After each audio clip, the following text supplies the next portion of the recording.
Halo, apa kabar anak-anakku kelas 8 SMP Negeri 2 Peminabung? Senang bertemu kalian lagi dalam materi pembelajaran IPS pada pagi hari ini di pertemuan pertama semester ganjil tahun pelajaran 2021-2022. Salam sejahtera kepada kalian semua. Semoga hari ini kalian sehat-sehat selalu. Baiklah anak-anakku sekalian, apa yang akan kita pelajari pada hari ini? Kita akan mempelajari materi di bab yang pertama tentang keunggulan lokasi Indonesia. Dalam materi ini, Bapak akan menerangkan apa yang menjadi keunggulan-keunggulan wilayah Indonesia dilihat dari posisinya, kemudian dari tanahnya, kemudian dari iklimnya, dan sebagainya. Maka pada pembelajaran pada hari ini kalian saya harap sudah siap untuk dapat mengikutinya.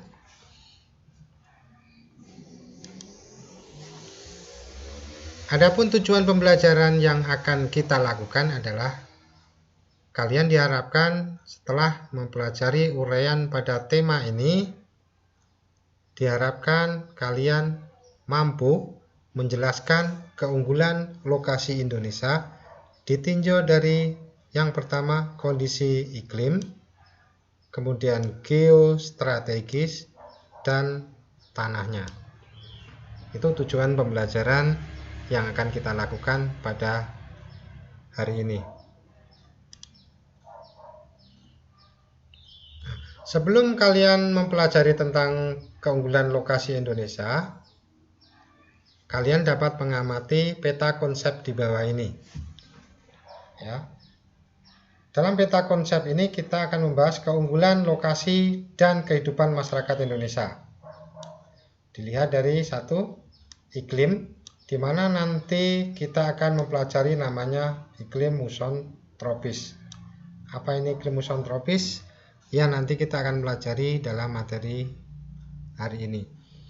Kemudian ditinjau dari geostrategis atau posisi silang di antara dua benua dan dua samudra.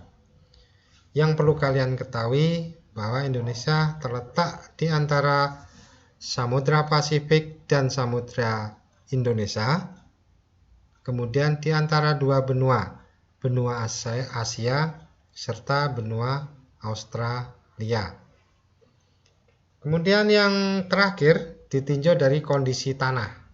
Dilihat dari kondisi tanah di Indonesia adalah tanah yang sangat subur. Kenapa? Karena ada hal-hal yang mempengaruhinya. Dari ketiga keunggulan Indonesia ini akan memunculkan kegiatan ekonomi. Misalkan tanahnya subur, nanti banyak petani. Kemudian karena wilayahnya banyak lautan, nanti banyak nelayan yang bekerja dalam sektor tersebut. Kemudian berpengaruh juga terhadap transportasi. Ya. Karena wilayah Indonesia itu terdiri dari banyak pulau, maka transportasi di Indonesia juga berbagai macam yang dibutuhkan. Ada transportasi laut untuk menghubungkan antar pulau, ada transportasi udara, dan ada transportasi darat. Kemudian yang ketiga akan masalah komunikasi. Jadi dengan letak geografis Indonesia yang strategis ini, maka membutuhkan suatu sarana komunikasi yang lebih baik agar dapat menghubungkan daerah satu dengan daerah yang lain melalui sarana telekomunikasi atau komunikasi. Nah, keunggulan-keunggulan itu pada dasarnya nanti akan memunculkan namanya kolonialisme atau penjajahan di Indonesia. Ingat bahwa penjajah di Indonesia datang ke wilayah kita untuk mencari namanya bahan baku rempah-rempah yang harganya mahal. Apa itu rempah-rempah? Nanti kita mempelajari tentang kolonialisme di Indonesia. Ini adalah peta konsep pembelajaran kita pada hari ini. Ya. Dengan peta konsep ini akan mempermudah kalian untuk belajar tentang materi pada pagi hari ini.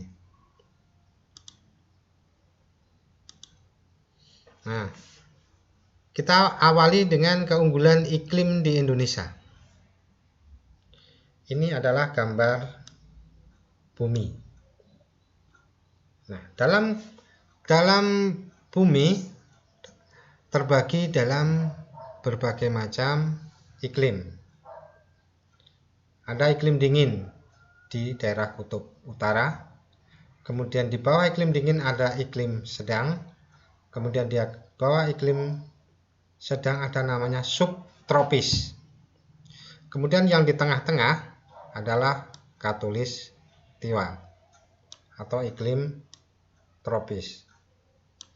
Kemudian yang di bawah iklim tropis sama juga yang dengan yang di atas, ada iklim subtropis, iklim sedang dan iklim dingin.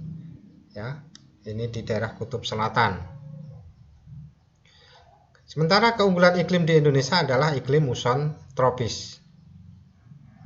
Artinya, Indonesia memiliki iklim yang panas dengan musim penghujan dan musim kemarau yang senantiasa berganti setiap 6 bulan atau setengah tahun sekali. Sehingga aktivitas pertanian ini dan ekonomi dapat berlangsung sepanjang tahun. Nah, kalau mengingat keunggulan iklim muson tropis di Indonesia, artinya Indonesia itu terletak di wilayah khatulistiwa, sehingga akan memunculkan iklim tropis. Cirinya ini tadi, Indonesia mempunyai 2 musim, penghujan dan musim kemarau. Kemudian cuacanya panas, banyak pohon-pohon yang tinggi, banyak hutan tropis, serta matahari bersinar sepanjang tahun. Nah, itu semua menjadi keunggulan iklim di Indonesia dalam hal pertanian.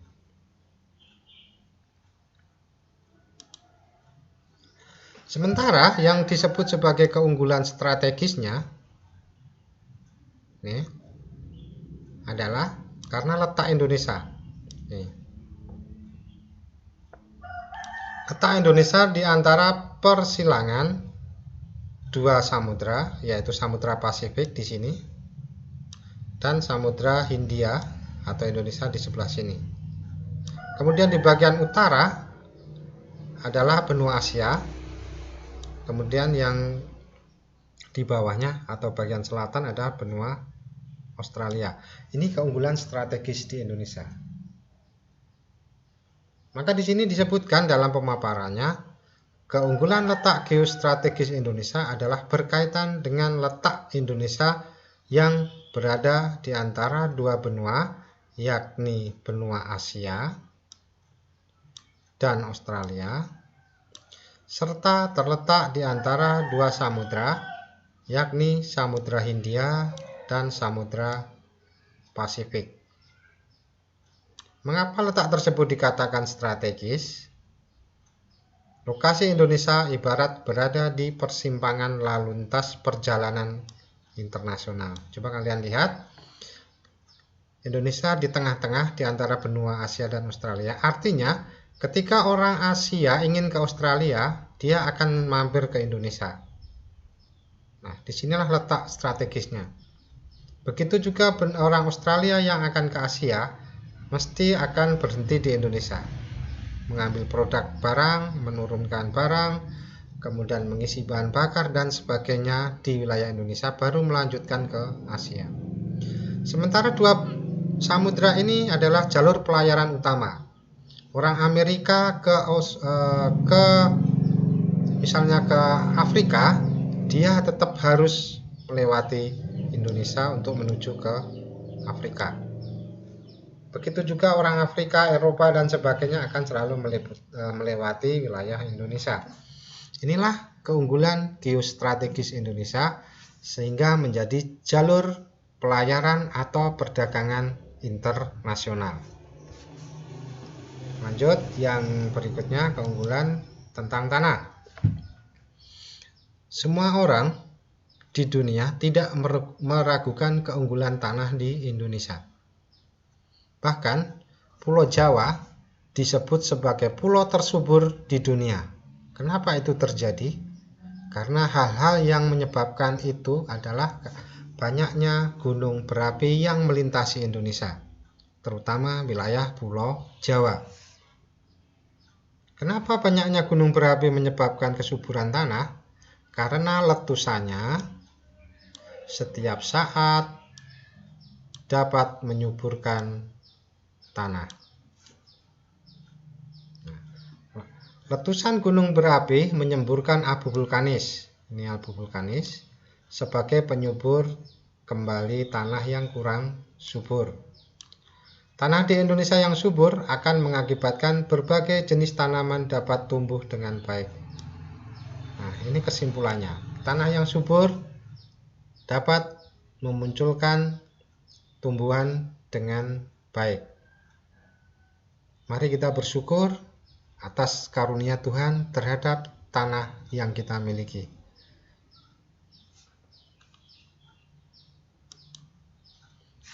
Setelah kalian mempelajari materi di atas tentang iklim, geostrategis, dan tanah, kesimpulan apa yang dapat kita tarik? Kesimpulannya adalah seperti berikut. Keunggulan lokasi di Indonesia yaitu berkaitan dengan iklim Indonesia yang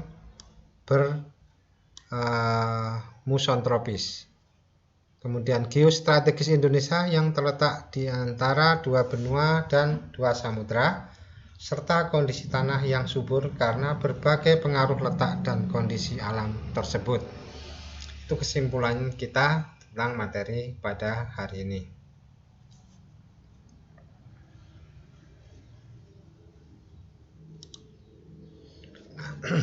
Untuk mengetes pemahaman kalian tentang materi, ada evaluasi mandiri yang harus kalian kerjakan dalam buku tugas IPS kalian yang akan Bapak minta di pertemuan di sekolah ketika kita sudah melakukan pertemuan tatap muka. Ada 5 evaluasi mandiri.